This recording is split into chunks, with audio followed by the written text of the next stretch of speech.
newspaper reporting on it. So Minister Joyce is expecting that if the thing turns a profit, then they might pay him back some. Oh, yes. Can I ask you about that? Well, if I were offered that kind of a contract, I'd be making sure to be having suppliers that are related companies that are selling me stuff at expensive prices so I don't turn a profit. Like, maybe whoever's hosting this is a lot more ethical and would never consider doing something like this. I'm sure. But so that's a professional economist rather than an amateur economist right there. That's brilliant. It's a one-way bet, right? So yeah. If they give me money and I turn a profit, I'll pay some of it back, and if I lose it, I don't have to. Like, I can come up with all kinds of ventures that I'd be happy to proceed with on that kind of basis if the government wants to give me money to do it. Eric Crampton, thank you very much on the panel. Before we go today, Lonely Planet's named Taranaki the second best region in the world to visit in 2017 after somewhere in Peru and ahead of the Azores. And that is the highest ever Lonely Planet ranking for a New Zealand destination. So the Len Lai Centre and the Govette Brewster Art Gallery and the Puakai Crossing. Nice for the Naki. Oh, wow. The Bowl of Brooklyn's, that marvellous light festival in the summer. Have you ever been to that, Jim? Yeah. That's brilliant. Oh, it's a long time since I've been there. But look, I have to say, I don't know what the methodology is here or the criteria that they apply, but it's a bit of a stretch, I think. Is it a bit arbitrary in the sense that Taranaki's a wonderful place to visit, but there may be an element of 2017, where's new? Yeah, well, it's got to be. And clearly this thing changes every year. Neil, did you look into how they choose this stuff? Because it smells a bit whiffy to me.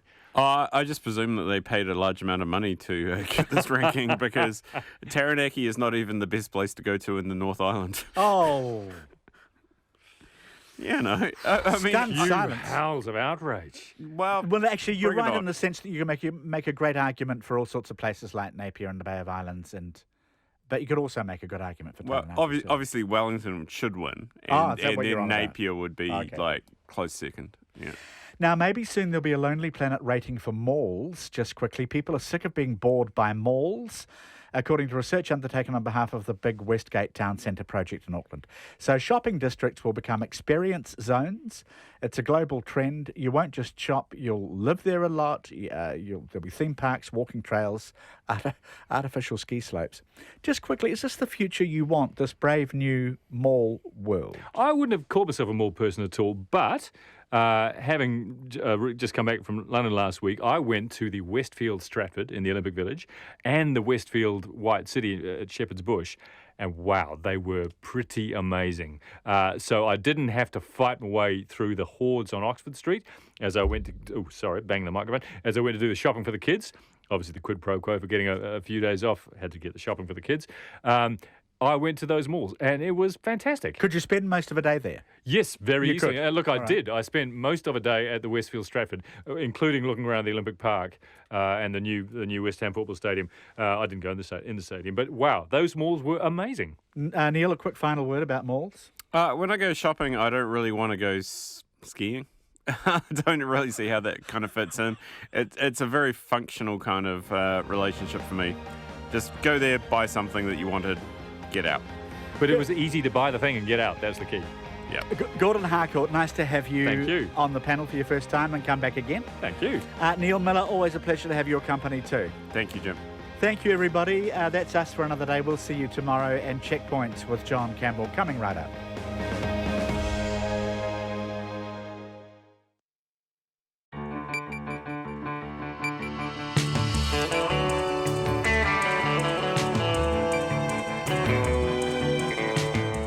Kia ora everyone. Tonight on Checkpoint, Queensland Police have just appealed for photos and cell phone footage from witnesses who saw 4 people killed on Dreamworld's Thunder River ride yesterday. We have the latest allegations of contraband, violence and prisoners in lockdown at the Wiri Corrections Facility. Auckland principals say most secondary schools are losing staff because of high house prizes. Pumpkin Patch goes into liquidation. A court hears rugby player Lossie Filippo should have been sent to jail for assaults. And how widespread is the mistreatment of bobby calves on dairy farms? We talk to farmers to find out. Plus, a driverless truck makes a beer delivery. All of that and much more after Katrina with the news at 5, which is coming up.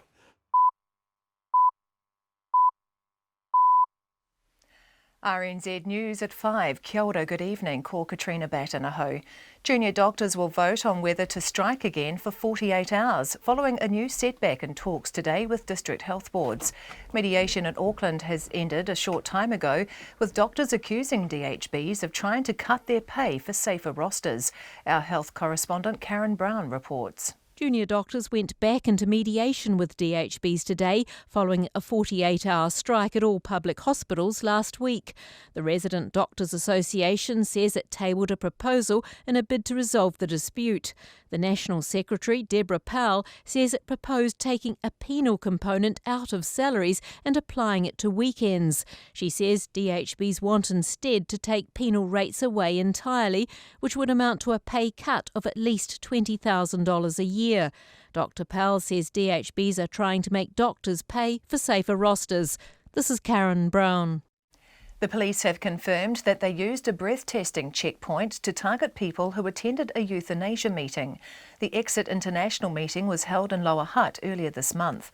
The Wellington Police Area Commander has confirmed a police operation was conducted to identify the people attending the meeting, and police used a breath testing checkpoint in the area to do so. Inspector Chris Bensamin says the police are responsible for enforcing the country's laws.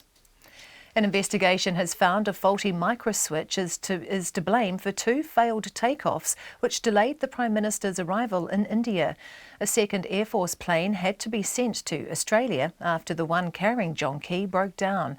Our political reporter May Heron has more. The Air Force Boeing 757 had stopped at Townsville to refuel, but during takeoff, investigators say a faulty switch led to a cockpit warning related to the plane's speed brakes. The same warning lit up during the second attempt at takeoff. The Defence Force says it is not a regular occurrence and is unrelated to the amount of flying the aircraft has completed. Mr Key has been officially welcomed to India and will meet with his Indian counterpart in the next few hours, when he'll hope to create some momentum for free trade talks. From Parliament, May Heron. A former New Zealand representative wrestler has been sentenced to 12 years and 9 months prison with a minimum term of 8 years on historical sex charges. In May, Devon Charles Bond admitted at the High Court in Christchurch to abducting, sexually violating and raping a woman in her home in 1994. The cold case was solved after Bond's arrest 2 years ago for assaulting a police officer. A DNA sample was taken at the time, which matched that taken from the scene of the 1994 crime. The High Court in Wellington has been told the former Wellington rugby player Losi Filippo's discharge without conviction was soundly based. In the Wellington District Court in August, his lawyer successfully argued a conviction could damage his rugby career. The police are seeking to appeal that decision. The Crown told Justice Collins today that some aspects of the assault were glossed over by the District Court, but Mr Filippo's lawyer Noel Sainsbury disputed this. The judge made a considered, correct and compassionate decision. He was absolutely correct to do so. The judge had the full information, not cherry-picked for the prurient interest by the media, but the information the judge had. Noel Sainsbury. Justice Collins has reserved his decision. The president of the Auckland Secondary School Principals Association, James Thomas, says just about every secondary school in Auckland is losing staff this year because of high house prices. He says the situation is very concerning. A case in point would be a family. They've got one child expecting a second child. They let me know that they needed a bigger place, but they just can't afford a bigger place, so the option is they move to somewhere out of Auckland. James Thomas says his own school, Whangaparāoa College, has lost 2 or 3 teachers because of house prices in the last couple of years. The Education Ministry says 14% of Auckland teachers who've changed schools last year moved out of the city, but most moved to another school within Auckland. It's 5:04. In sport, the New Zealand women's rugby team has beaten Australia 29-3 in the second test in Albany. The Black Ferns led 17-3 at half-time and scored 5 tries to none. It was a vastly improved performance by the Wallaroos, who were beaten 67-3 at Eden Park on Saturday. Venus Williams will join sister Serena in competing in January's ASB Tennis Classic in Auckland. It'll be the first time in nearly 20 years the sisters will have competed at an international level tournament together. Venus Williams won the event in 2015. Serena, the current world number 2, has won 22 Grand Slam titles and was confirmed in the field last month. Tournament director Carl Budge says getting them to play at the same event is a coup. Really goes to show how we're viewed as a tournament, and this is the first time that Venus and Serena will play an international level tournament since 1998 together. It's staggering. That was the year that Google was founded, and it sort of puts into perspective just how long these two have been the dominant force in world tennis. ASB Classic Tournament Director Carl Budge. The sixth and final franchise for New Zealand netball's new domestic competition has been confirmed, but is yet to find a home. The Northern Stars will be the second Auckland-based team alongside the Mystics for the new competition, which is due to begin in March next year. The competition schedule is yet to be completed as the Stars management try and lock down a venue. That's the news.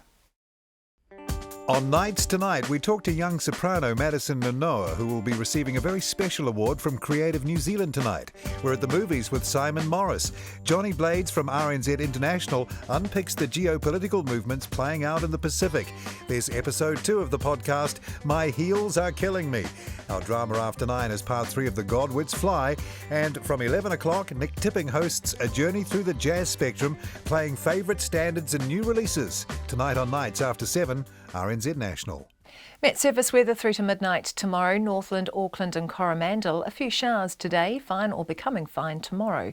Waikato to Wellington, including Bay of Plenty in the central high country, also Wairarapa. Showers today, some heavy with isolated thunderstorms and hail south of Taihape. Mostly fine tomorrow, but isolated light showers. For Gisborne and Hawke's Bay, mostly fine, but a few showers spreading from the west today. Marlborough, Nelson and Buller, showers today, some heavy with isolated thunderstorms and hail, mainly fine tomorrow, but a few showers remain about Buller. For Canterbury, Otago and Southland, showers today, some heavy with possible thunderstorms inland, mainly fine tomorrow with high cloud, but some showers about Clutha and Southland. Westland and Fiordland, mainly fine today, but a few showers or thunderstorms about the ranges. Rain developing in Fiordland tomorrow and showers affecting Westland. The Chatham Islands, occasional rain, easing tomorrow. It's 5:07 and you're listening to Checkpoint. Thank you very much indeed, Katrina. In a moment, what's happening at the Wiri Corrections Facility, teachers leaving Auckland and what looks like the end of Pumpkin Patch. All of that coming up. But we are going to begin at Dreamworld, where a team of up to 30 detectives are working to find a cause for the accident that killed 4 people yesterday, including an expat New Zealander. In the past few minutes, Queensland Police have held a media conference calling for eyewitnesses and patrons who took cell phone footage and photos of the incident to come forward. They say some haven't yet. They've spoken with 40 witnesses today, but are also wanting to hear from people who were on the Thunder River ride earlier in the day. In a moment, we talk to the union head who said they have repeatedly raised concerns about safety at the theme park. They've done so formally going back as far as 18 months. That interview coming up. But first, the accident itself. Those killed were on a raft which flipped, a ride marketed as family-friendly, which 2-year-olds are allowed on. It's believed 2 were flung from the raft and became caught in the ride machinery, while the other 2 became trapped underneath. There were also 2 children on the raft who escaped unharmed, although obviously they witnessed what happened. The ABC's Catherine Gregory has this report. Queensland Police say it's a miracle the 2 children also on Dreamworld's ill-fated Thunder River Rapids ride survived the accident. We know that an occurrence has seen that particular flume be turned over and flipped, resulting in it falling back on top of those persons, and those persons being variously caught in machinery, and I don't want to go into too much graphic detail. I guess the fortunate thing is here that the 2 children managed to escape that disaster, and unfortunately the 4 adults did not. The 2 girls aged 10 and 13 are being cared for by family. Assistant Commissioner Brian Codd says a full coronial process is underway, which will examine how the ride malfunctioned. And if and where there's criminal aspects, including negligence, that warrant being pursued, we'll do that. Police have revealed some of the victims' identities: mother of two Kate Goodchild, her brother Luke Dorset, and his partner Rusba Aragi. They were believed to have been on holidays from Canberra. A 42-year-old woman is yet to be named. Assistant Commissioner Brian Codd has vowed there'll be a thorough investigation. We owe it to the community of Queensland to get to the bottom of what caused this, to hold accountable any person that needs to be held accountable for this occurring, if that is the case, but most particularly ensuring that this can never happen again. These types of investigations are not quick. The Australian Workers' Union, which represents staff at Dreamworld, believes the Queensland Workplace Health and Safety Agency has been looking at safety issues at the popular Gold Coast theme park. As the state regulator, it will be a part of the coronial investigation. David Eager is a structural engineer and member of the Amusement Ride Standards Committee. He believes the ride malfunction was due to maintenance, not because it's been operating for 3 decades. If you maintain them, you can get at least 30 years life out of it. So you wouldn't think the age of it per se is a problem if Dreamworld does adequate maintenance, which I always thought they did. They're a top-shelf operator and they've got a very good record. Dreamworld's Facebook has comments revealing the Thunder River Rapids ride experienced problems earlier in the day. Mr Eager says this can ring alarm bells. These are what we call telltale signs of something greater or worse happening. I mean, I'm not aware of the details of why it shut down or broke. You can have things like that are totally unrelated to this particular accident, or it may be, causally linked. And if it was causally linked, then they should have shut it down and made the judgment call. It's not known how long Dreamworld will remain closed. Gold Coast Mayor Tom Tate says the community and Dreamworld staff are in shock and mourning. They're like a family. A lot of them have been here for decades and they're used to giving joy and wonderful things to the people, and this tragedy has really hit them hard, and so we're going to have the right people to console them as well. Strangers have left tributes for the victims and their families. Queensland Premier Anastasia Palaszczuk has promised counselling for first responders and witnesses left traumatised. Scenes were horrific. There will need to be a lot of counselling for not just the paramedics and the police officers, but the families who witnessed these horrific scenes. That was the Queensland Premier ending that report from Catherine Gregory from ABC. Queensland Police have since corrected the gender of the child on board the raft. They say a 10-year-old boy and a 12-year-old girl escaped the ride uninjured. As we keep hearing, the cause of the accident isn't yet known, but concerns about safety at Dreamworld have been expressed, with staff at the theme park sounding warnings to their union and their employer. Ben Swan is Queensland State Secretary of the Australia Workers' Union. He said the union went to Dreamworld's owner, Ardent, and to the state itself 18 months ago. And when the union sought to obtain material from workplace health and safety using right to information requests like the OAA here, that was opposed by Ardent. Ben Swan says this isn't the wisdom of hindsight. It is a documented matter of public record, and that serious concerns about safety were raised more than once. The Australian Workers' Union has made several ongoing representations to senior management at Dreamworld and up to and including the Division of Workplace Health and Safety here in Queensland, which has the jurisdiction over, obviously, workplace health and safety at that particular site. So this has been ongoing. I have been advised by my staff that our first approach, in a very formal sense, was by way of what's called a right to information or freedom of information request to the Division of Workplace Health and Safety back in April 2015. But I am directly aware of the fact that we have had, as I indicated before, several ongoing representations, meetings, up to and including as recently as the last 3 weeks with management at Dreamworld about operator and maintenance issues to do with plant, equipment and rides at the Dreamworld Park. Has there been an explicit expression of concern from staff members at Dreamworld about safety standards there? There have been several. Yes. And your description of the management is that they were reluctant to have these conversations with the workers, with the unions, and certainly to talk about this stuff in public. No, I would not describe it as reluctance. I would describe it as opposition. Certainly not cooperative and certainly not collaborative. I want to return to the explicit nature of the expressions of concern about safety standards there. Did they relate to specific rides, specific pieces of equipment, or were they more broad brushstroke expressions of concern about maintenance standards, safety standards across the board? There's a combination of the two. I'm absolutely certain of our representations about one specific piece of equipment, a ride, to the point that I can't nominate what that is because I'm still in the process of getting that information. But I know that the union organiser responsible for that site, of his own volition and under his own initiative, actually approached the Utah-based manufacturer to obtain specifications and guidelines from them directly, which obviously make certain recommendations about the way in which that particular piece of machinery should be operated.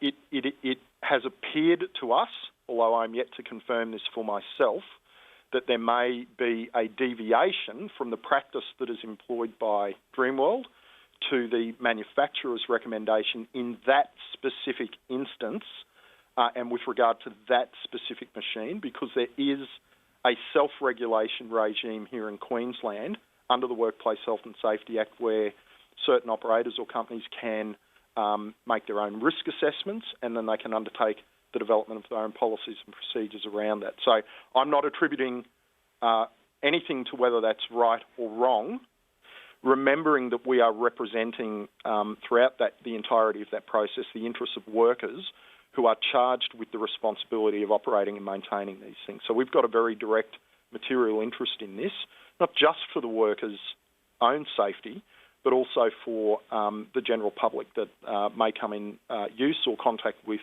any of those rides or equipment.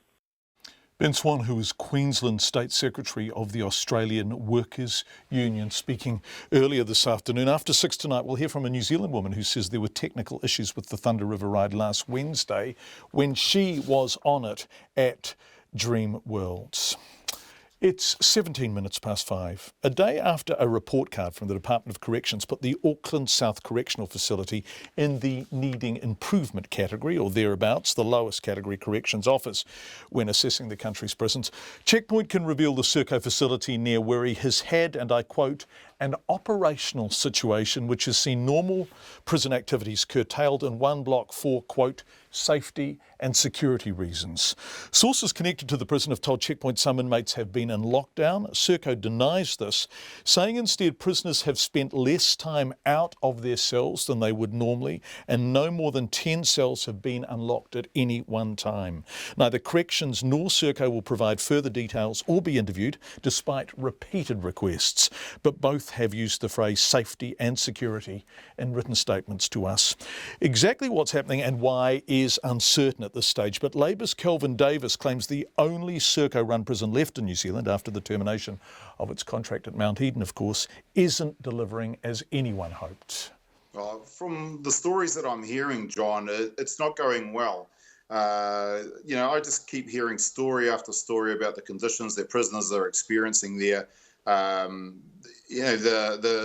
contraband that's been smuggled in, the hidings that people are getting, the fighting that's going on. I wrote a letter to Ray Smith a week ago. It was 4 pages of issues in the prison. Prisoners have named guards that are bringing in, a guard that is bringing in contraband. And it's readily available. If it can be brought in a 2-litre ice cream container, if it can fit into a 2-litre ice cream container, it can get smuggled in. So what are we talking about here? What's getting in? Tobacco, cell phones, and marijuana. So If a prison officer is getting this stuff into the prison, why? Are there financial rewards for him or her, him presumably, that are large enough to warrant the risk? In other words, if I'm a prison officer, how much would I earn if I take some tobacco into jail? Yeah, so a packet of cigarettes is $500.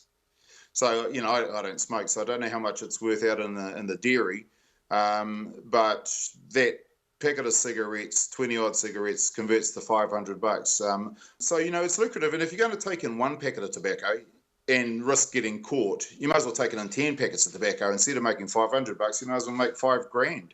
So, you know, things are happening there. And look, it's probably happening in other prisons as well, but I'm not hearing the stories. And if I did hear stories from other prisons, I'd certainly be raising them with Ray Smith as well. But, you know, it just seems to me that I'm just inundated with requests from prisoners from Woody asking to see me. They say actually, except for the cleanliness and the food, it's as bad as anything. A lot of people, prisoners, are saying they'd rather be transferred back to Pāremoremo and other prisons because it's a lot safer for them there.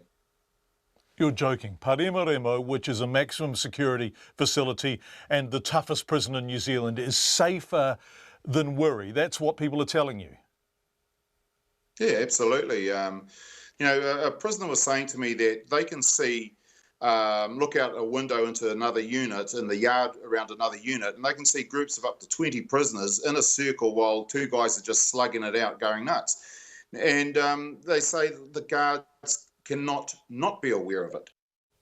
That's Labour's Corrections spokesperson Kelvin Davis. We spoke to him a short time ago. We wanted to discuss this with Corrections, both the big picture as we saw in the report yesterday and the micro, what's happening there at the moment that has involved these safety and security issues. They sent us a written statement which uses the words transparency and clarity. They're good words, but they declined to be interviewed, making for less transparency and clarity, we would have thought, certainly than we'd hoped for. We went back to them today.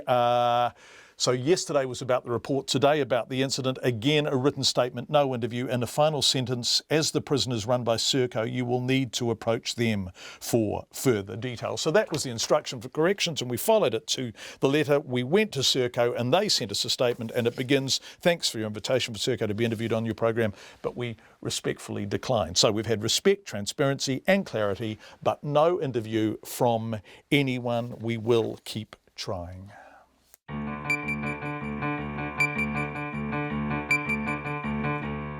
Coming up on Checkpoint, how widespread is the mistreatment of bobby calves on dairy farms? Farmers tell us their stories.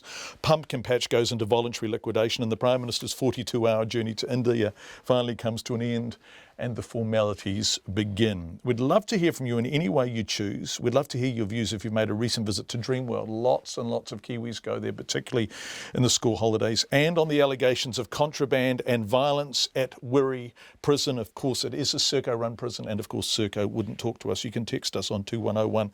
You can tweet us at Checkpoint RNZ, and don't forget our email address, checkpoint@radionz.co.nz. Thank you, by the way, for your feedback. Let's go to a subject that certainly engaged people last night and prompted lots of feedback. Auckland principals say nearly every secondary school in the city is losing staff this year because of high house prices. The Auckland Secondary Schools Principals Association says the losses are adding up across the city and they're worried. Meanwhile, principals in other areas say they're finding it tough to hire good staff too. Our education correspondent, John Gerritsen, has been looking at this for us. The president of the Auckland Secondary School Principals Association, James Thomas, says schools are advertising their vacant teaching positions for next year right now. He says in Auckland a lot of those vacancies are due to teachers leaving to work in areas with cheaper houses. Just about every secondary school in Auckland has current staff members who are leaving because of financial reasons, and that's right across Auckland. A case in point would be a family. They've got one child expecting a second child. They let me know that they needed a bigger place, but they just can't afford a bigger place, so the option is they move to somewhere out of Auckland. James Thomas says his school, Whangaparaoa College, has lost 2 or 3 teachers because of house prices in the last couple of years. It doesn't sound like much, but across the city, that adds up. You've got about 85 secondary schools in Auckland, And if every one of them is losing 2 or 3 teachers, the cumulative effect of that is huge, and there's a big hole there. So at the moment, it's only 2 or 3 in the last couple of years, and I'm hoping that won't change going forward. Hamilton is the closest city to Auckland, and its biggest school is Hamilton Boys High. The headmaster, Susan Hassel, says Auckland teachers have helped the school fill vacancies in hard-to-staff subjects, but it's not a great way for Hamilton schools to get staff. We have benefited from some staff coming from Auckland, but there's still a great many people who want to stay up there, understandably. And it's not a good way to gain staff, is to get them from another centre. What we need are more teachers. Endeavour School is a new primary school on the northern side of Hamilton. Its principal, Marcus Freak, says Auckland's housing situation hasn't had an impact on his staffing, but it is affecting the school's enrolments. A number of our enrolments this year have been from people who are moving south from Auckland and are living in the Flagstaff area and commuting back up to Auckland for their work. And the theory is, or that has been shared with me, is that they can sell up in Auckland and be virtually mortgage-free in the northern end of Hamilton and just continue to work in Auckland. But north of Auckland, the principal of Whangarei Boys High School, Karen Gilbert-Smith, says she's not being swamped with applicants from Auckland. We currently have one permanent position advertised, and we have one applicant from an Auckland school and one from a Whangarei school, and that's it. So you wouldn't classify that as being a particularly high level of interest at all. The Education Ministry says 14% of Auckland teachers who changed schools last year moved out of the city, but the rest shifted to another school within Auckland. However, it acknowledges there are staffing pressures in Auckland and in rural areas like the West Coast and Northland, particularly in subjects such as science, technology, maths and Māori medium education. For Checkpoint, John Gerritsen. Thanks, John. Regular listeners to Checkpoint, bless you all, will have heard us speaking to Wilhelmina last week. Wilhelmina went to this Exit International Euthanasia meeting in Lower Hutt, and a few days later she received a visit from a plainclothes police officer, i.e. someone reasonably senior, to discuss with her why she'd been there and what her plans were. Now, we discussed with Wilhelmina at the time, how did they know you'd been there? How did they know where you lived? And so on. Well, police have admitted they used a breath testing checkpoint, bog standard old checkpoint, to target people who attended an Exit International Euthanasia meeting in Lower Hutt earlier this month. We invited police on the program tonight to discuss this. Is this usual? Is this the kind of work they should be doing? Why? Why did they go to such lengths? And so on. They declined to be interviewed, but they have sent out a statement saying the actions of the police were in good faith. The police say information gathered through the checkpoint enabled them to provide support and information to those people who they had reason to believe may be contemplating suicide. Obviously, we would love to talk to police about that. Yet another branch of officialdom that is declining interviews on matters of public interest. If anyone's available, contact us and we will make the interview happen. The fairy tale appears to be over for New Zealand's iconic children's clothing retailer, Pumpkin Patch. The company's been struggling under a mountain of debt. It's been put into voluntary administration and its bank, the ANZ, has called in receivers to act on its behalf. Joanna McKenzie reports. The familiar pumpkin logo has adorned the clothes of 2 generations of children, and Aucklanders feel glum about today's news. Oh, I'm really sad. It's guttering. I mean, I was dressed in pumpkin patch and dressing my little one is nice and cheap and it's cute clothing. It's kind of sad that they're going under because they've become like a New Zealand icon. But they just spent so much time trying to grow their business internationally that they lost focus in what they were really trying to do and in their range and in their product, and the rest of the world overtook them in the meantime. They made themselves less relevant. Generations have shopped there, like generations have shopped at Foursquare shops, and you don't want to see them all go to the big malls. I guess that is a bit sad, my childhood was, I came in here a lot, wore pumpkin patch a lot of the time. All my friends were in it and now we dress all our babies in it, so just have that sentimental value to it. There are 43 stores nationwide employing 600 staff. Pumpkin Patch already signalled earlier in the year that there would be store closures as it restructured. The receiver, Brendan Gibson from Cordamantha, says it's likely to be accelerated and there will be job losses. He says the company owes about $80 million, but he's confident that it can be sold as a going concern and there are parties interested in buying it. Those people that have expressed interest will be contacting immediately, and I suspect out of the announcement we'll get people contacting us. and we'll be working as quickly as we can. So I'm not saying it's going to be an easy process, but it's something that we will be trying very diligently to optimise the return for the creditors. Mr Gibson acknowledged that today's news would be difficult for staff who may be finding out about the receivership for the first time through the media. For customers, he says the plan is to honour gift cards on a dollar-for-dollar basis.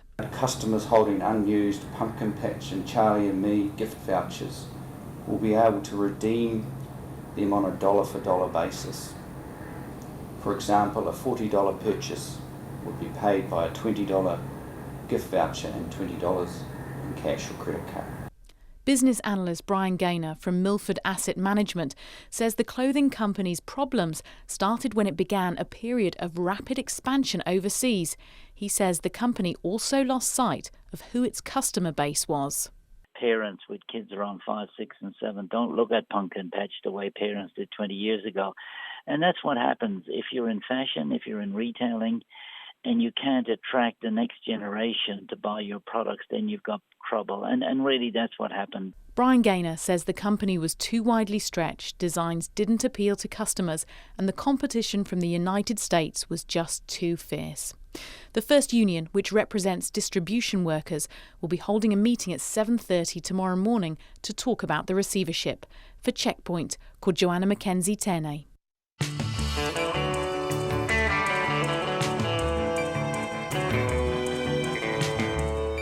It's 5:30 on Checkpoint. Coming up before 6 o'clock, a court hears rugby player Lossi Filippo should have been sent to jail for 3.5 years for assaulting 4 people. The Prime Minister arrives in India. We'll speak with our political reporter Demelza Leslie, who is travelling with them, and much more, actually. More on Dreamworld too later in the programme. So still a lot to get through. Let's begin it all with Katrina Batten and RNZ headlines. The police have confirmed that they used a breath-testing checkpoint to target people who attended a euthanasia meeting. The Exit International meeting was held in Lower Hutt earlier this month. The Wellington Area Commander, Chris Benseman, has confirmed a police operation was conducted to identify the people attending the meeting, and police used a breath-testing checkpoint in the area to do so. Junior doctors will vote on whether to strike again for 48 hours following a new setback on talks today with district health boards. Mediation in Auckland has ended, with doctors accusing DHBs of trying to cut their pay for safer rosters. Queensland Police are appealing for anyone who was at Dreamworld yesterday and who may have mobile phone footage to come forward after yesterday's fatal accident. 4 people, 2 men and 2 women, who were killed when a raft flipped on the park's Thunder River ride. One of the women was a New Zealander, but the police have not yet named her. A 47-year-old man has been charged with murder following the discovery of a man's body at a Dunedin house earlier today. The 66-year-old man's body was found at a Brockville house, and a post-mortem will be carried out tomorrow. Auckland secondary principals say nearly all of their schools are losing teachers this year because of high house prices. Their association says the losses are adding up and it's worried. An investigation has found a faulty microswitch is to blame for 2 failed takeoffs that delayed the Prime Minister's arrival in India. A second Air Force plane had to be sent to Australia after the one carrying John Key broke down. And the former New Zealand representative wrestler Devon Charles Bond has been sentenced to 12 years and 9 months in prison, with a maximum term of 8 years on historical sex charges. Those are the headlines. I'll be back at 6. Thank you very much indeed, Katrina. Let's turn to business news now and cross to Wellington, where Giles Beckford is standing by, our business editor, in a very smart shirt. Giles, there were 2 significant company announcements today, but at opposite ends of the spectrum. Indeed, John, as we've just been hearing, with one end there was Pumpkin Patch and the inevitable news of its demise, as we were in fact looking at last week. It looked like it was a goner, and so it's proved to be. At the other end is the fast food operator Restaurant Brands. Now, as we were hearing in that package about Pumpkin Patch, it's worth noting that it's a very, very tough sector. Clothing retail sector is littered with casualties. And just this year, I just sort of had a quick squiz through our archives, and some of the names that have gone west have included Valley Girl, Wild Pair, Jean Jones, Tempt, Nicholas German, the shirt maker. And we should also note that in the past, really big established players such as Glassons from Hallenstein Glassons and Kathmandu have been through the ringer themselves. So it's the same old story that these are rapidly changing taste and modes of buying online.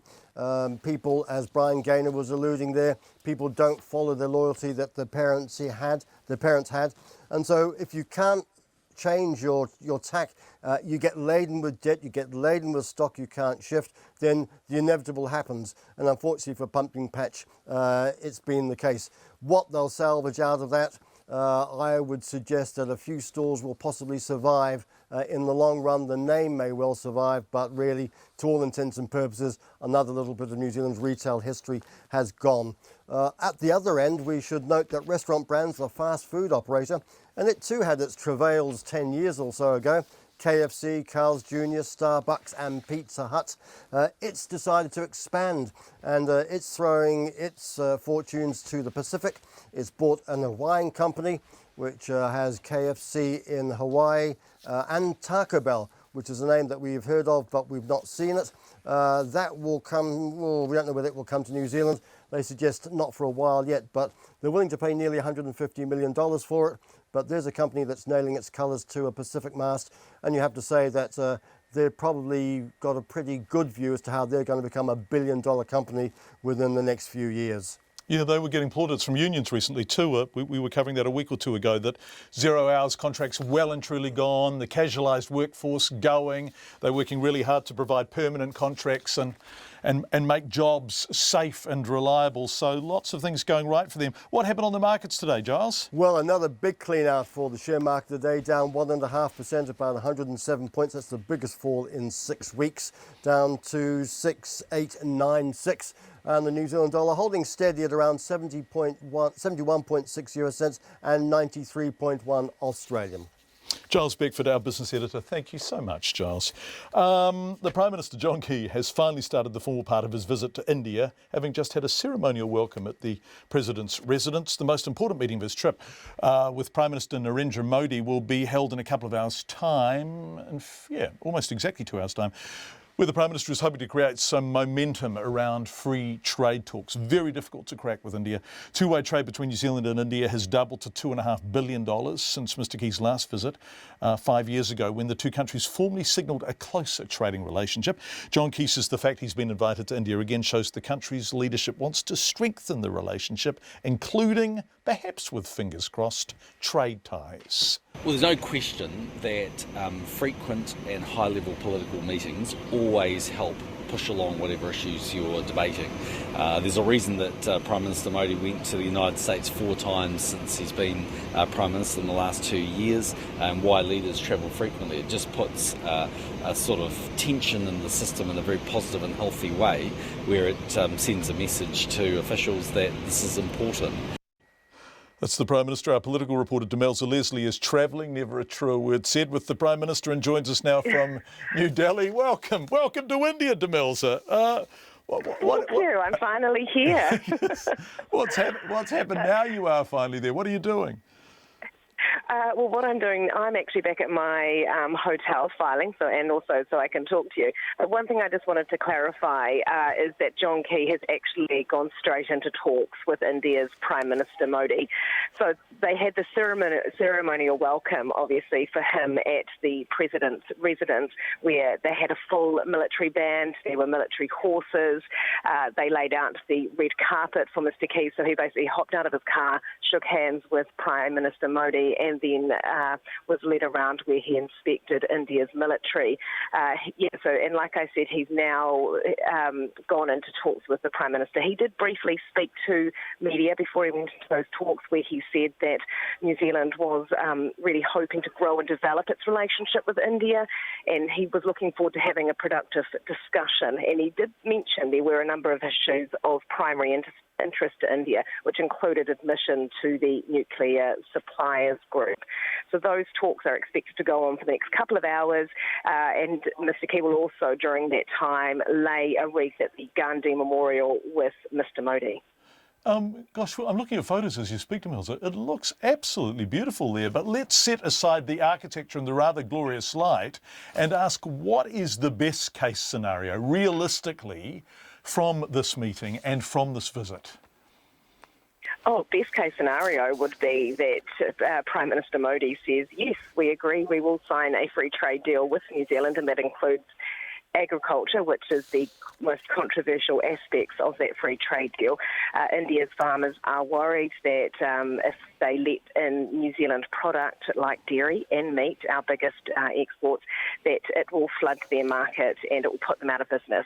So John Key has a big task ahead of him in terms of convincing the Prime Minister that, no, we're here to help them develop their industries at the same time as being able to send product here with relative, zero tariffs if we can.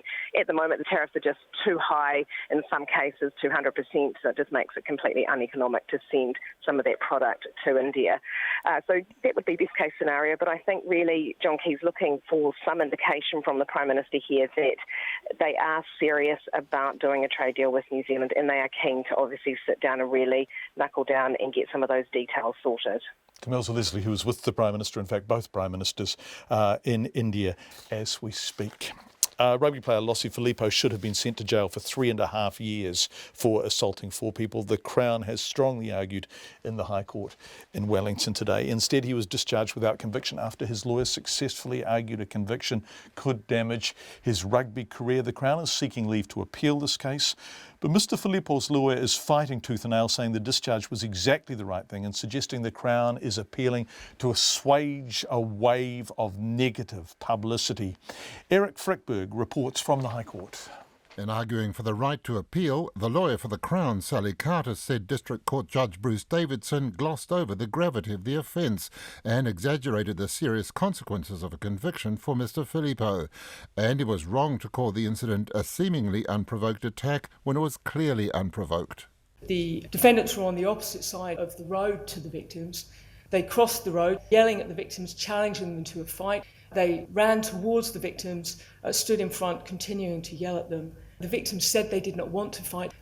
This defendant grabbed the victim and threw punches. Justice Collins then asked Ms. Carter about the facts regarding one victim, Greg Morgan. There was one punch to Mr. Morgan's head which rendered him unconscious and put him on the ground. And then Mr. Lossie Filippo stomped on his head about 4 times. That's correct, Your Honour. And you say the District Court judge didn't refer to the stomping on the head. Yes, and the head does make the matter more serious. Sally Carter's argument was that even the agreed set of facts in this case didn't match Judge Davidson's lenient response to them. And she also questioned his acceptance that a conviction would harm Filippo's future rugby career, as it referred only to playing rugby in Japan, not elsewhere. There's careers in the UK and there's careers in France. So whilst it may make it more difficult, it doesn't make it an absolute bar. And so the Crown submit that the judge has actually overplayed those consequences. In response to the Crown's argument, Mr. Filippo's lawyer, Noel Sainsbury, strongly defended the judge's verdict in the District Court.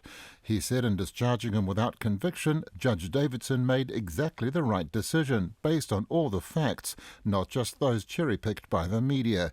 And he said Mr. Filippo accepted the seriousness of his offending, but Judge Davidson had to deal with what he called a hierarchy of evil in this case.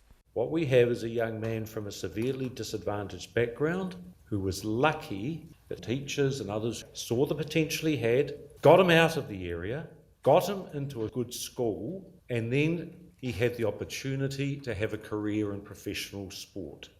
The real and appreciable risk in this case is to return that young man to the dire prospects he had in a gang area in Waitangi-Rua. Noel Sainsbury said Mr. Filippo understood the seriousness of his offending, but had pleaded guilty, had shown remorse, and offered both restorative justice and the payment of reparations. He said these lessened the severity of the offence, and he also questioned the Crown's decision to seek an appeal amid a blaze of publicity. Justice Collins has reserved his decision. At the Wellington High Court, Eric Frickberg. Coming up to 16 minutes to 6, how widespread is the mistreatment of bobby calves on dairy farms. Last night, Checkpoint revealed hidden camera footage obtained by activist group Farm Watch showing calves being thrown onto the back of trucks, dragged along the ground and so on. Farm Watch filmed at 10 farms throughout the North Island, says it captured calves being abused at all but one of them. The Ministry for Primary Industries now has that footage and has condemned the treatment, launched a full investigation. In fact, they did so immediately on receiving the footage and said so on Checkpoint last night. But some people, including many farmers, many of you who contacted us, say what was shown on the video simply does not reflect the reality and that changes are already being made on farms. Alex Ashton spoke to farmers. My name's Ivan Wildboar. I reside in Fielding. Involved in farming and bobby calves for probably all my life. This year, Ivan Wildboar was asked by one of the local transport companies to help load bobby calves. It's his first time doing that specific job, but he's no stranger to how the process works. And in his experience... Well, I myself have never seen any misuse, and treating calves the way you see it on TV. I just don't know where those stories are coming from, because I know farmers, they treat those calves like they're babies. Mr Wildboar says farmers are trying to improve the treatment of bobby calves. From next August, new regulations come into force. Those changes will make ramps or raised platforms mandatory for loading animals onto trucks. In fact, Ivan's been working on his own design. I've been sort of working on it for a while with RNZ and MPI and Federated Farmers. So we've come up with a raised platform that's above the ground where the calves can actually get put into it, and then the truck can back into it, and they're loaded straight off this into the truck, so they're physically walking into the truck. Farmwatch's latest footage came from Taranaki and Waikato, the latter being the stomping ground of Aaron Robertson, who farms 200 cows near Morrinsville. He was deeply worried by what he saw in Farmwatch's first expose a year ago, and what was shown again on Checkpoint last night. He spent $2,000 installing a raised platform, the type that'll be mandatory come August, and he's selling more bobby calves to lifestyle block owners. This year, they halved the number they sent to slaughter. All in all, Mr Robertson says the dairy industry is making an effort. We do care about our stock, like they're our babies, they're our livelihood, they're our income. Yeah, sounds weird, but they're part of the family. If we can show that we're caring for them as much as we can, hopefully the truck drivers will take that little bit of extra care as well. And his message to those loading the trucks: sort your shit out or we won't use you. Jen Hannigan farms 400 cows in the Hauraki district. So what's your immediate reaction to seeing the footage that Farmwatch put out last night? Excuse the language, but it's bullshit. I personally have never seen a bobby calf mistreated other than in that footage. She says farmers are on board with the new regulations.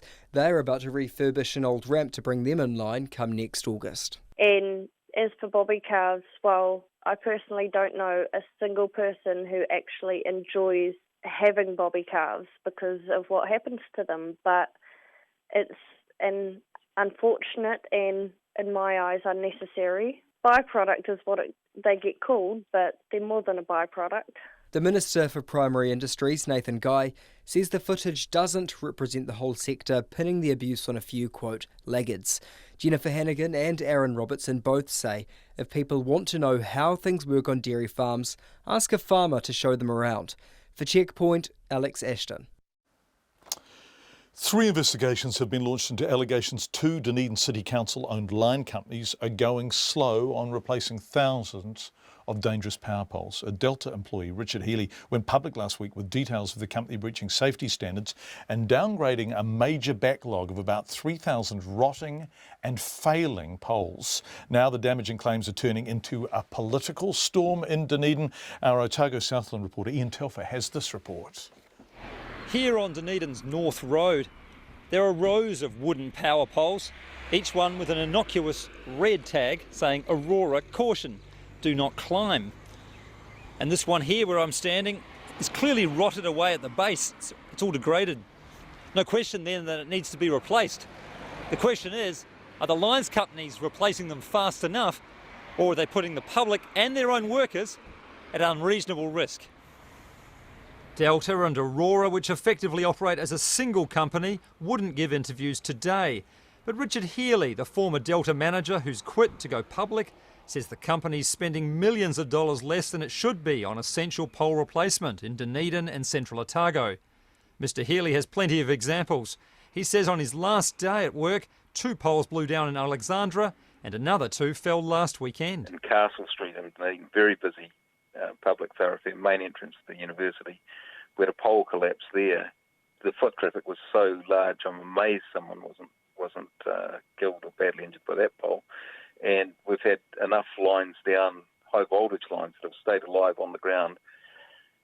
I mean, around the lunch table, the conversation was not, will someone be killed, but how is it that someone hasn't been killed? The company's confirmed it has almost 1,200 failing power poles in the highest risk category that should be replaced within 3 months, and another 1,700 that'll need it within a year.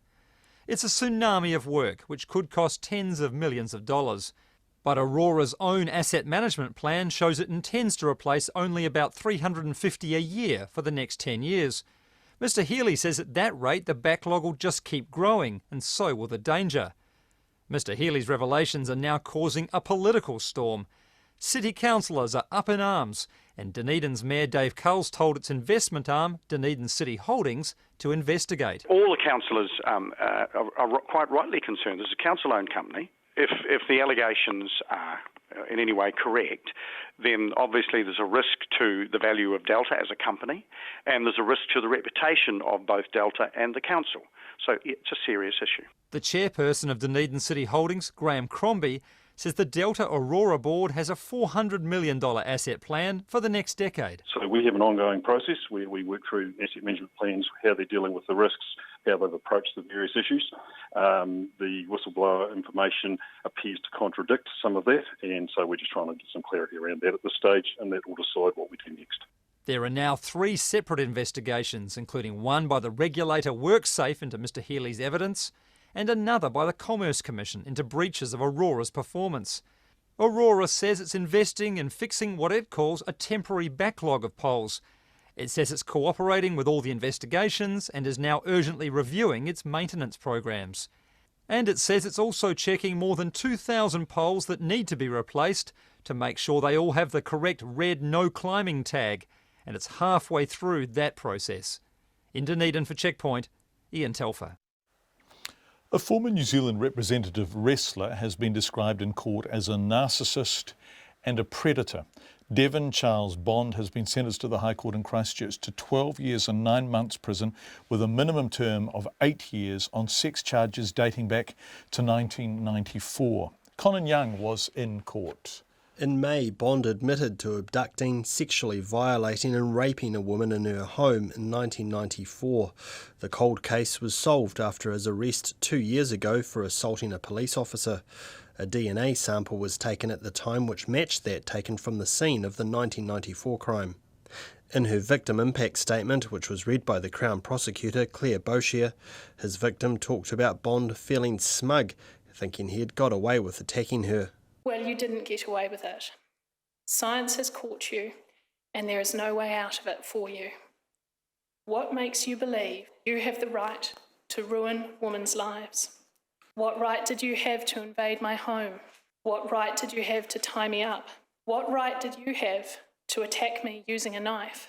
The woman, whose name is suppressed, talked about the impact Bond's conviction would have on his partner and their daughter. For your family, and especially for your daughter, it must have come as quite a shock. Like me, they now have to live with the aftermath of your predatory and brutal past. While his 1994 offending went unpunished for 20 years, Bond was imprisoned in 1995 for kidnapping a woman with the intention of raping her. He was released in 1998, went on to start a family and largely stayed out of trouble. His lawyer, Tony Gregg, said this meant there was a low chance of him reoffending. He hasn't just led a sexual offence-free life, he's led a pro-social life. And I'm not trying to gloss over the 3 matters for which he has received a conviction, but they don't really weigh in the scale of things in my submission in this matter. He has worked without fail. His employer could not speak more highly of him, and his partner has stood by him. However, Justice Gerald Nation said he could not ignore descriptions of Bond in his pre-sentence report as a narcissist and a predator. You used your victim to vent anger you felt towards others. After she was tied up and you had the pillowcase over her head, and while you were removing her tracksuit pants, she asked you why you were doing this. You replied, "You bitches are all the same." Justice Nation said he was sceptical about Bond's claim he couldn't remember his offending, especially given the high degree of premeditation involved in the attack. However, he declined a Crown application to have a sentence of preventive detention applied, saying there was a good chance he would not re-offend once he was released from prison. In Ōtautahi for Checkpoint, ko Konanyang tēnei.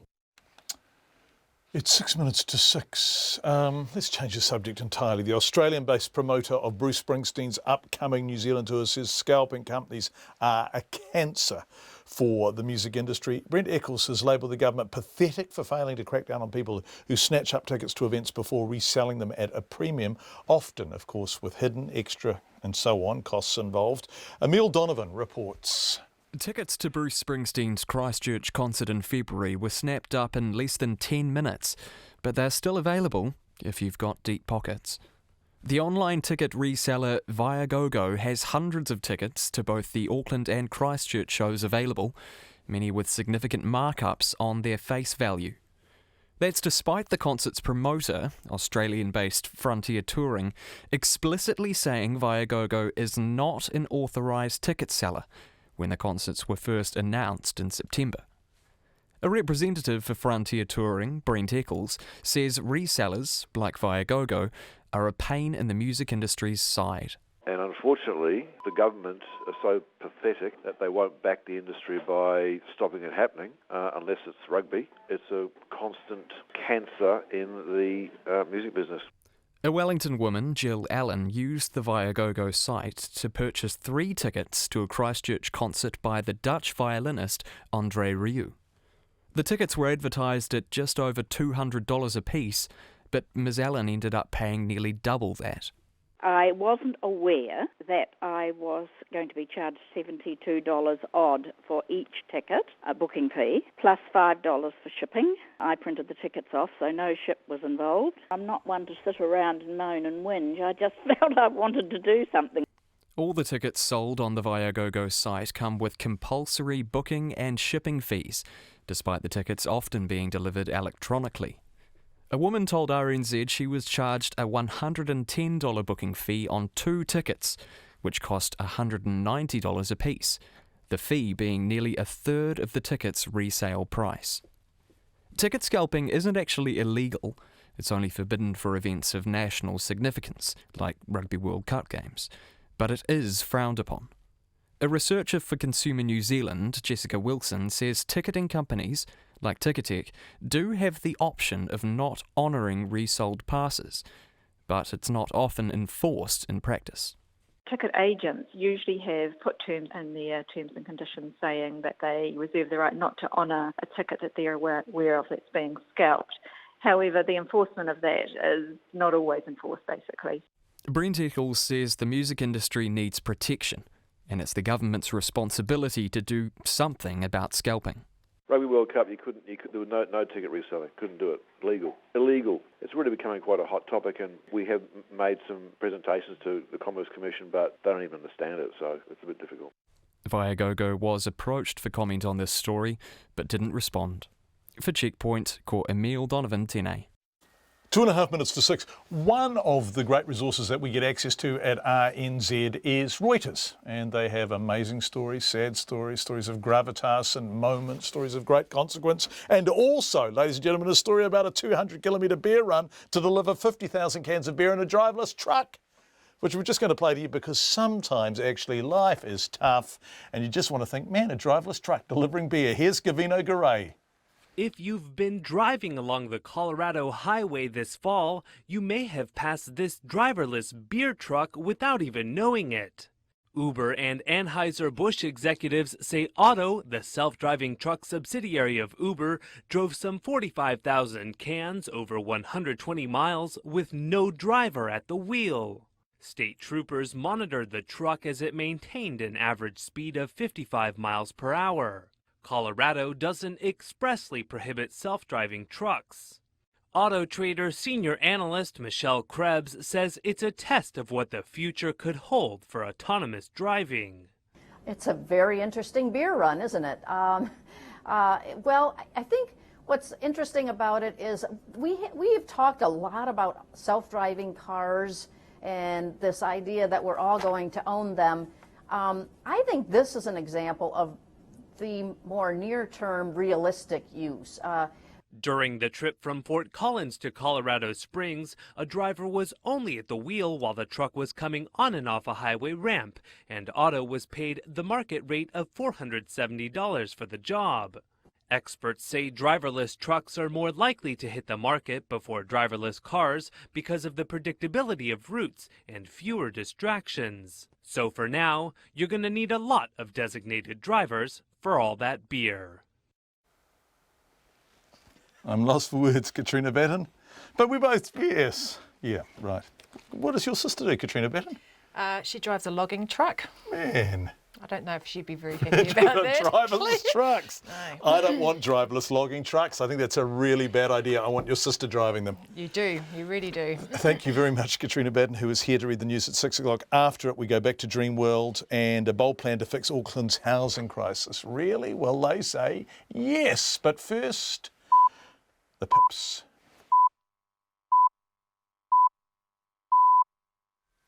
RNZ News at 6. Ngā mihi nui, good evening. Ko Katrina Batten aho. Junior doctors are to vote on a further 48-hour strike after their union says bargaining with employers today did not go well. Mediation talks took place in Auckland between the Resident Doctors Association and District Health Board representatives. The association's National Secretary, Deborah Powell, said they presented a proposal and the DHBs listened but then adjourned the meeting. She says the DHBs intend to make an offer to doctors next week, but there was no genuine negotiation between the sides. We made it clear we were really unhappy with their refusal to engage with us. We made it clear that the risks of them simply tabling another offer without further discussion were very high, that whatever they table would not be accepted. We stay open to further discussions with them, but quite frankly, they have to want to talk to us. Deborah Powell. DHBs are yet to respond to the union's comments. A former New Zealand representative wrestler has been described by a High Court judge as a narcissist and a predator as he sentenced him on historical sex charges. In May, Devon Charles Bond admitted to abducting, sexually violating and raping a woman in her home in 1994. This afternoon at the High Court in Christchurch, he was sentenced to 12 years and 9 months prison with a minimum term of 8 years for the crime. The cold case was solved after Bond's arrest 2 years ago for assaulting a police officer. A DNA sample was taken at the time, matched one taken from the scene of the 1994 crime.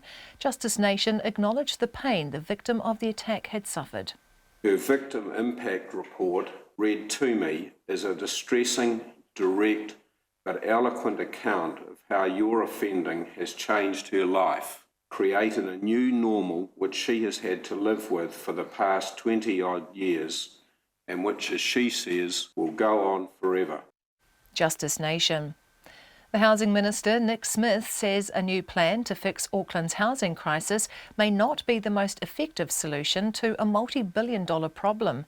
Leonie Freeman, a director of Goodman Property and advisor to government and councils, wants to set up a new non-profit organisation that would unite every part of the housing sector for the first time.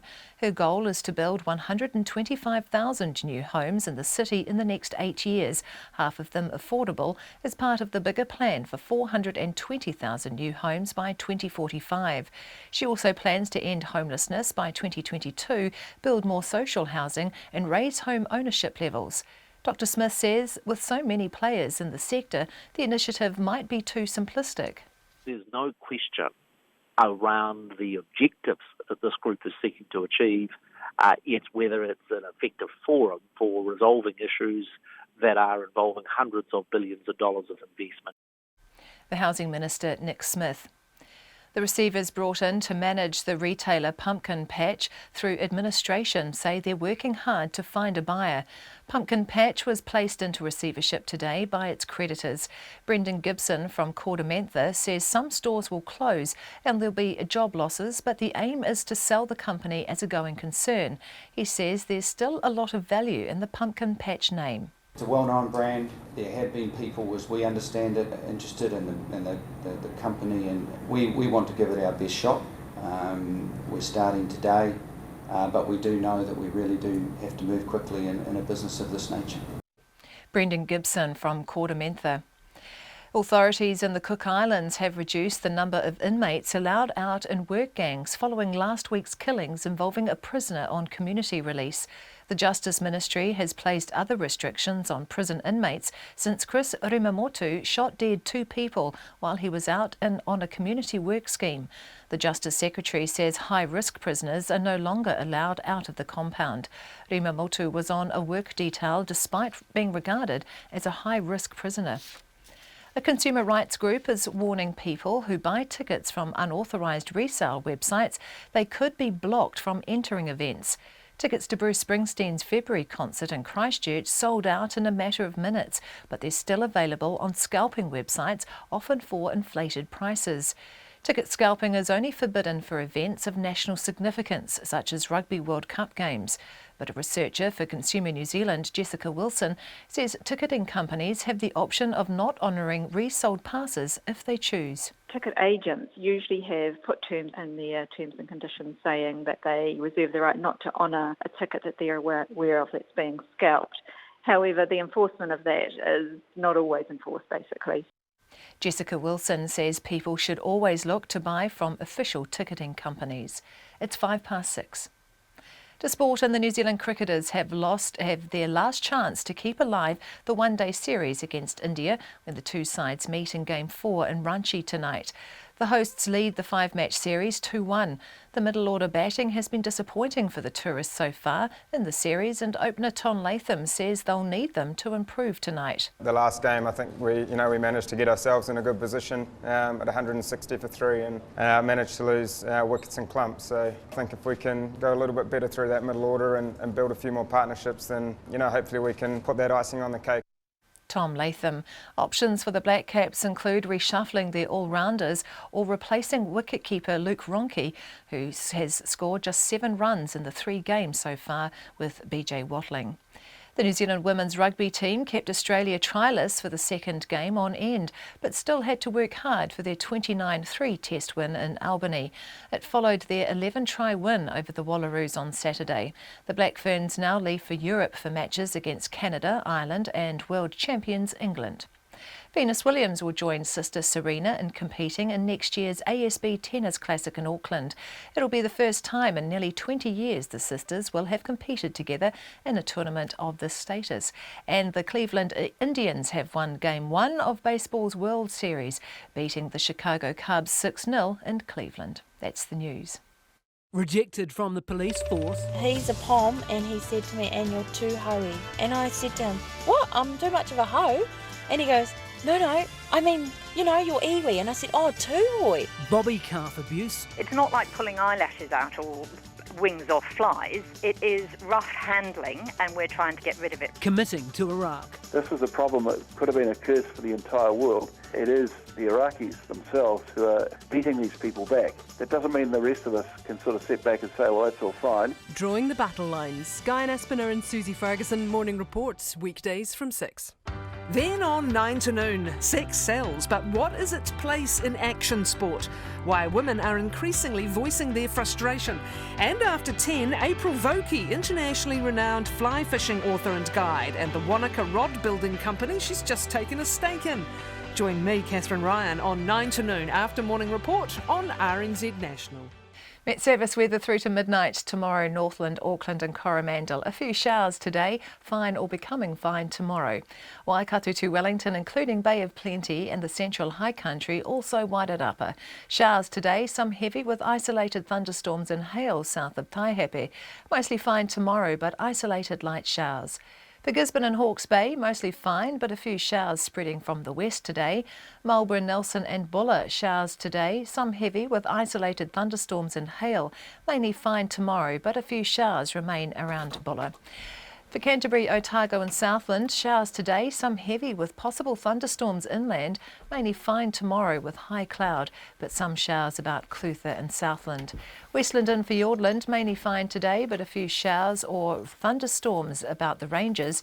Rain developing in Fiordland tomorrow and showers affecting Westland. The Chatham Islands, occasional rain easing tomorrow. It's 6:08 and you're listening to Checkpoint. Thank you very much indeed, Katrina. Coming up, Sharon Brett Kelly and a bold plan designed to fix Auckland's housing crisis. But we are going to go back to Dreamworld on the Gold Coast. Police say it's a miracle that 2 children escaped unharmed from that ride that killed 4 adults at Australia's biggest theme park, much visited by New Zealanders.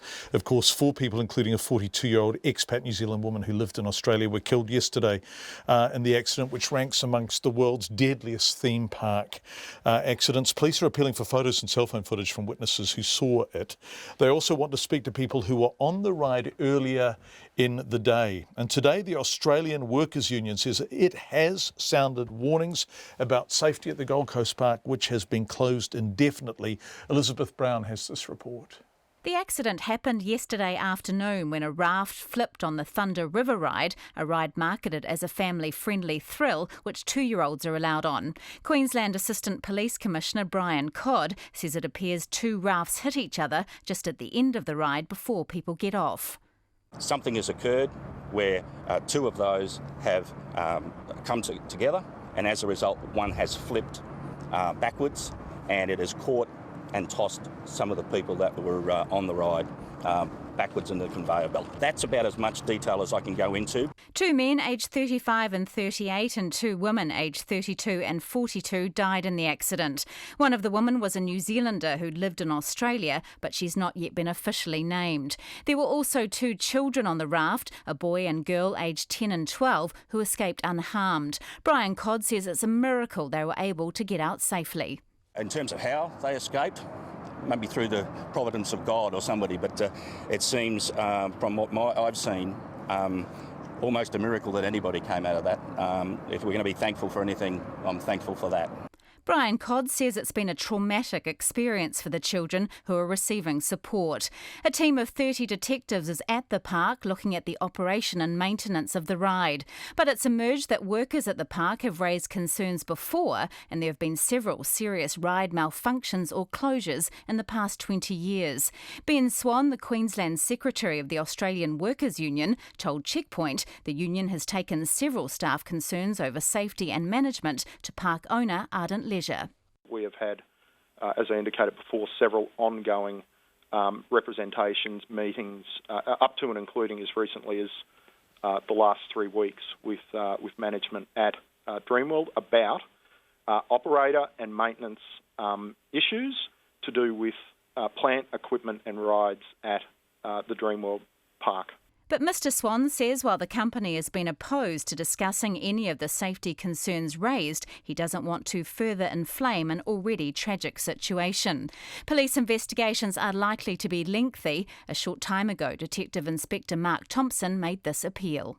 Police are aware there would be a significant number of people that were present yesterday, and we'd like to make an appeal to anyone who was present at Dreamworld and has any information, and that could be eyewitness accounts of this incident that we're investigating, or any photos or footage that they may have taken on mobile phones, to contact Crime Stoppers in order to assist us with our inquiries. Mark Thompson says it's a very complex investigation, with evidence being prepared for a coronial inquiry. Australian Prime Minister Malcolm Turnbull has also pledged a full investigation to determine the cause of the accident. The park remains closed. For Checkpoint, Elizabeth Brown. Dunedin woman Sinead Harris has just returned from a holiday on the Gold Coast. She was at Dreamworld last Wednesday and told me via Skype video the Thunder River Rapids ride was experiencing technical problems that day. We lined up for about 40 minutes to get on the ride. That was a very long wait, so I think it's a very popular ride for families.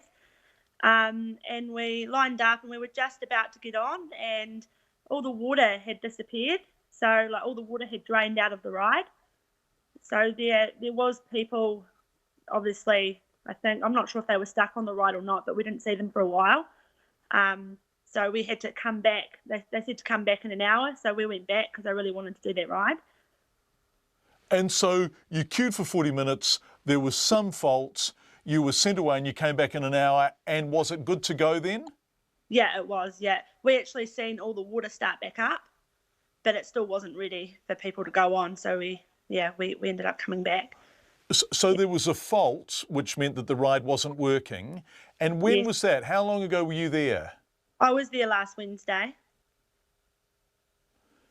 So you must have a really weird response to Yeah. what's happened less than a week later.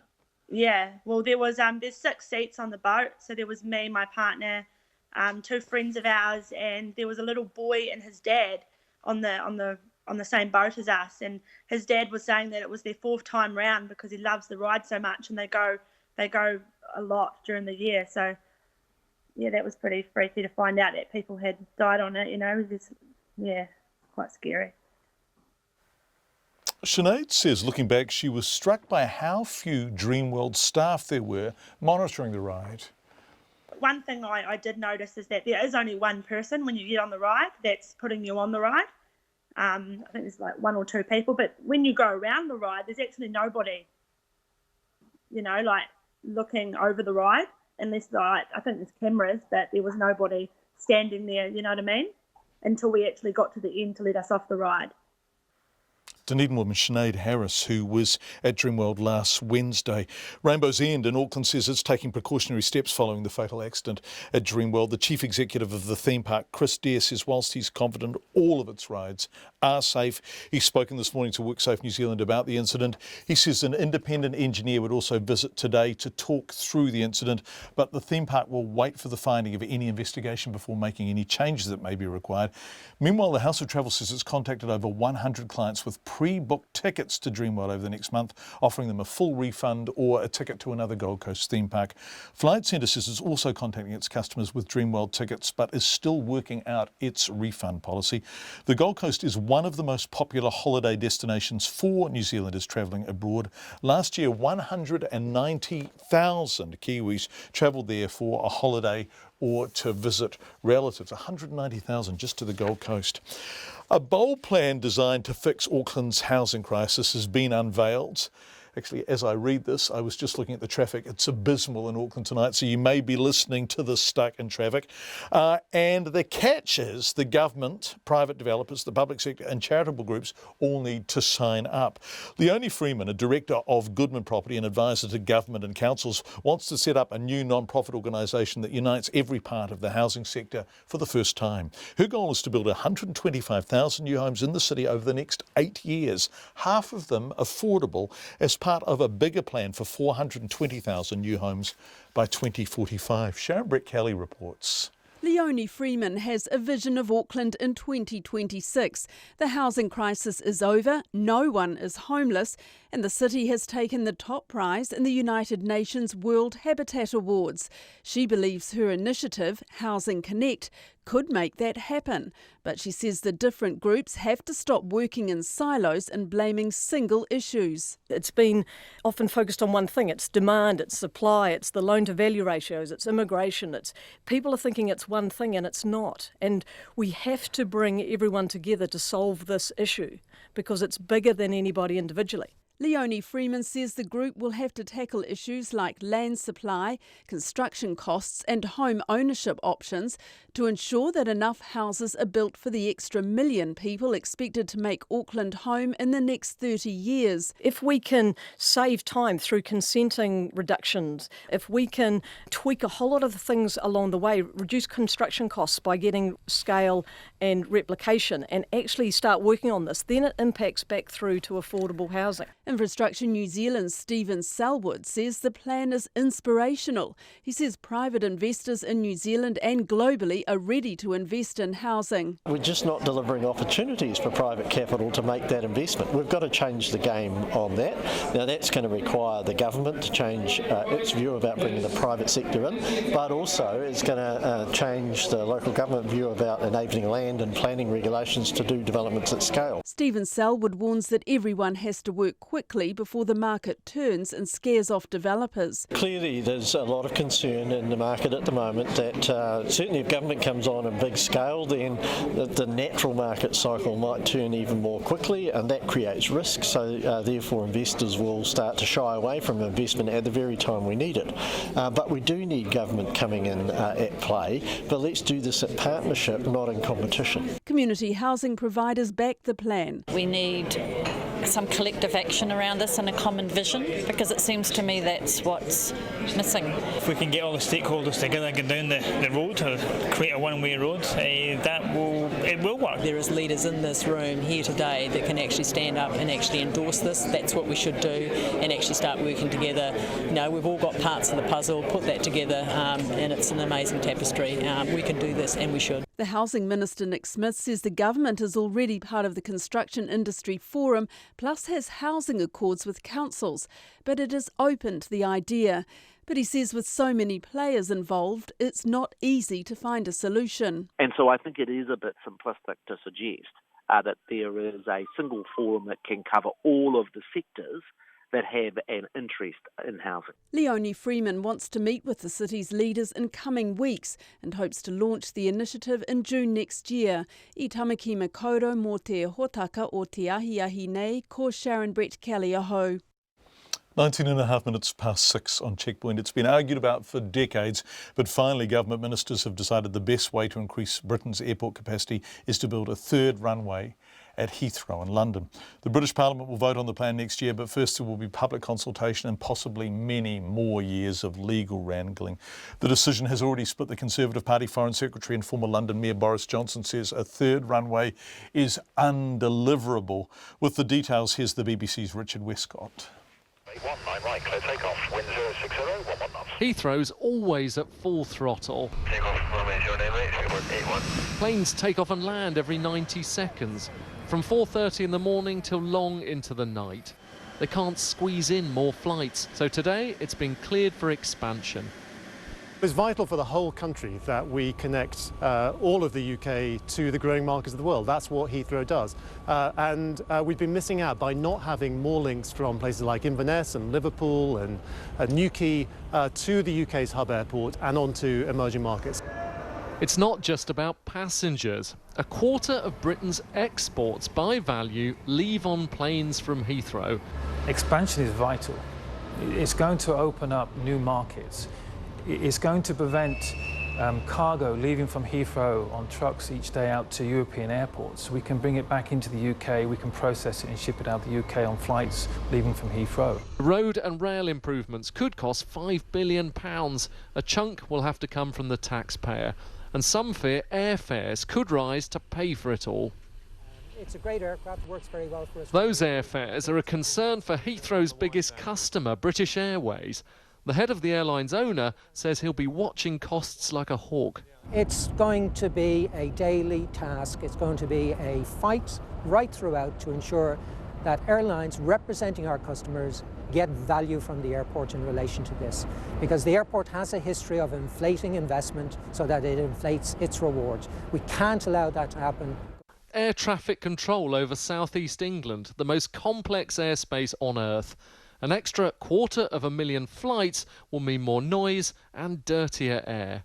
Air pollution across the UK is damaging the health of thousands of people. It's known to cause over 40,000 premature deaths across the UK, and this is particularly serious in hotspots such as can be found around Heathrow. So we really desperately need the government to take immediate action if they really think that it's important to protect people's health from the damage caused by air pollution.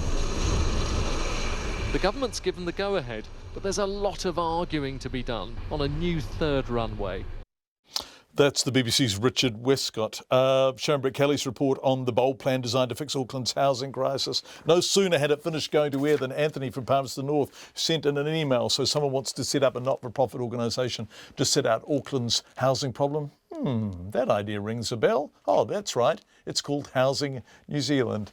Thank you, Anthony. Let's go to Pakistan now, where both Islamic State and a Taliban splinter group have claimed responsibility for yesterday's brutal and, of course, deadly attack on a police training academy in Pakistan. Several armed militants wearing suicide vests burst into a dormitory at the police college in the city of Quetta, where hundreds of cadets were sleeping. A 4-hour siege followed.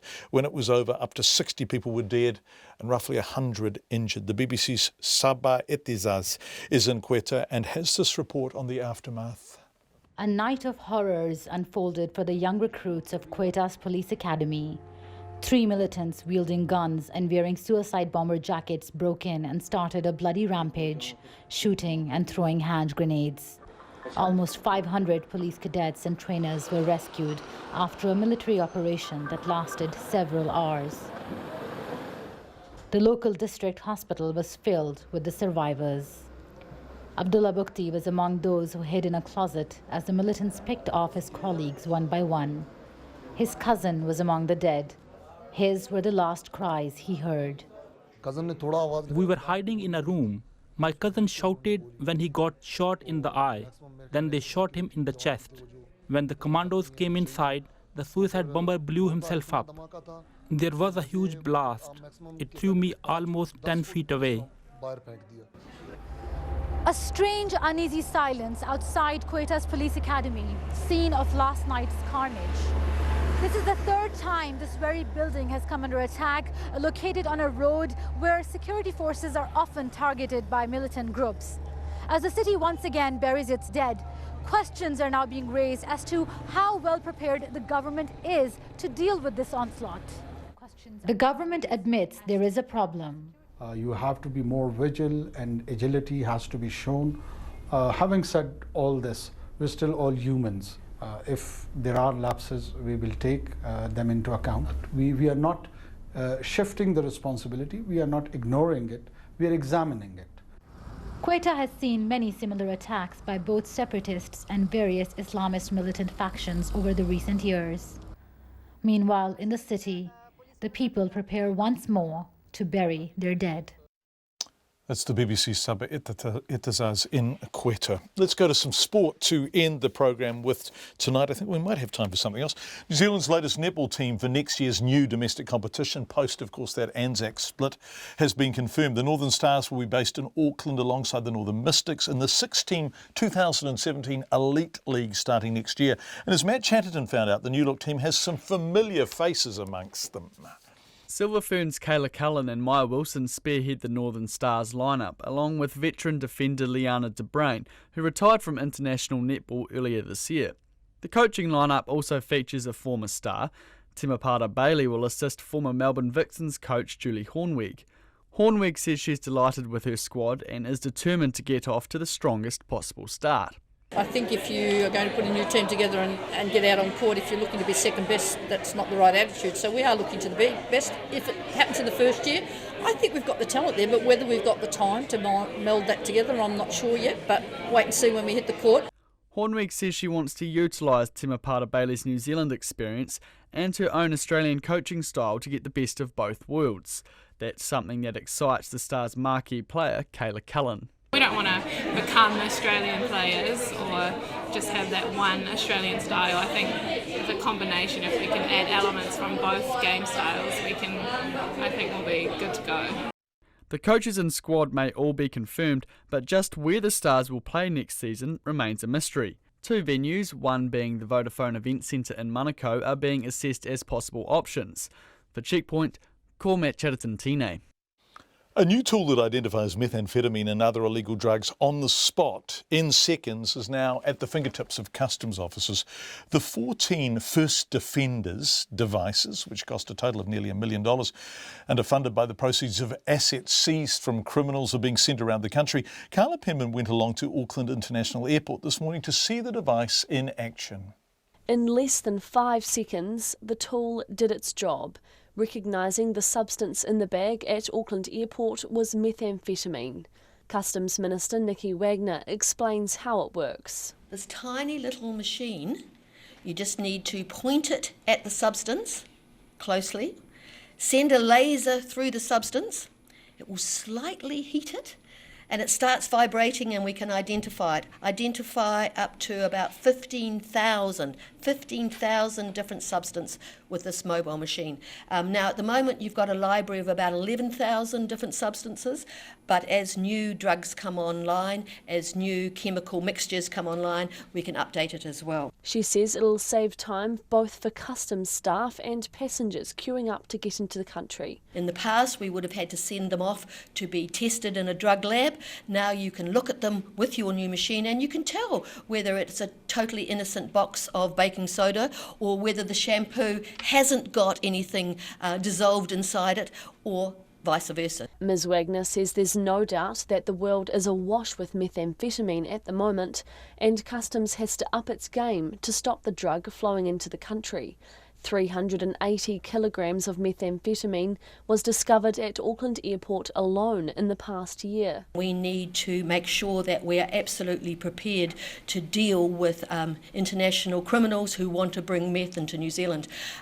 Meth in New Zealand and Australia is a very attractive market. We tend to be able to pay more for our drugs than other countries, so we are targeted. Customs is also sending an officer to Washington DC and another to Hong Kong to work with local law enforcement agencies to help prevent illegal drugs from reaching New Zealand.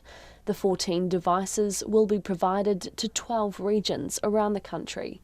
In Auckland for Checkpoint, ko Carla Penman tēnei. And that brings Checkpoint to an end for tonight. A final piece of feedback from William in Waipara, once again about Auckland housing. John, follow the money. Who is making money from the ridiculous housing situation in New Zealand? Are they influencing the powers that be, or perhaps are they the powers that be? Thank you for that question, William. That is the end of Checkpoint for tonight. On behalf of Pipkeen, our executive producer, and our fantastic team, there they are in the control room, looking fairly laid back, it has to be said. A very good evening to you all. We will be back tomorrow night at 5. Thank you for your company.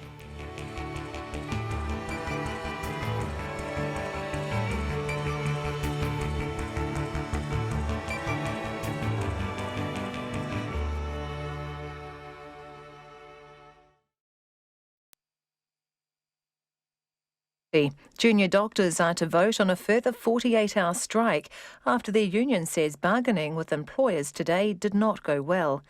The police have confirmed they used a breath testing checkpoint to target people who attended a euthanasia meeting.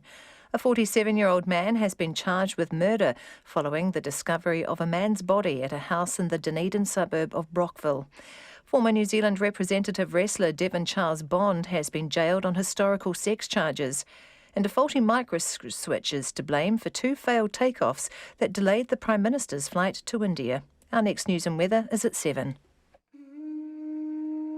Tangata o Te Moana from RNZ International looks at news issues affecting Pacifica people, both in New Zealand and the wider region. Please continue to support us until our